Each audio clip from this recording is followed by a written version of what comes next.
আমাদের সেদিনের পিকনিকটা কিন্তু বেশ জমে গেছিলো। একদম সকাল, সকাল পৌঁছে গেছিলাম। গিয়েই আমাদের ব্রেকফাস্ট চলে আসলো। আর পিকনিকের এই ভিডিওগুলো না শুধুমাত্র যে আমার মোবাইলে নেওয়া হয়েছে সেটাই নয়। তাই এই অ্যালাইনমেন্টগুলো কিছু মানে ভার্টিক্যাল রয়েছে, কিছু হরিজন্টাল রয়েছে। তো সেটা একটুখানি ম্যানেজ করে নিতে হবে। বিভিন্ন রকমের গেমস ছিল। আর বাচ্চাদের মিউজিক্যাল চেয়ারটা দেখতে এত মজা পেয়েছি না আমরা। এই যে ব্ল্যাক কালারের টি-শার্ট পরা যে বাচ্চাটা আরাফ, এত ফানি, এত ফানি। আর ওর ফোকাস পুরোপুরি ছিল হচ্ছে চেয়ারের দিকে। এই কারণে ওই ফার্স্ট হয়েছে। আর এই গেমটা ভীষণ মজার ছিল। সেটা হচ্ছে আমাদেরকে বলা হয়েছিল আমাদের হাসব্যান্ডদেরকে কি আমাদেরকে প্রপোজ করতে, আর আমাদের বলা হয়েছিল হাসব্যান্ডদেরকে প্রপোজ করতে। তো সবাই খুব লজ্জা পাচ্ছিল, কিন্তু সবাই সবার মনের কথাটা এত সুন্দর করে এক্সপ্রেস করেছে যে কি বলবো।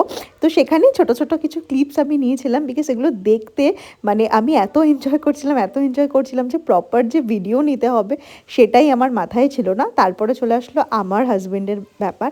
ওকে এত করে বললাম ভালো করে বলবে, এই সে এত ক্যাবলার মতন বলেছে না, আমি কি বলবো। আর তারপরে লাস্টে আমাকে মানে যখন ওই রোজটা দিচ্ছে, তো তখন বলছে হ্যাপি টিচার্স ডে।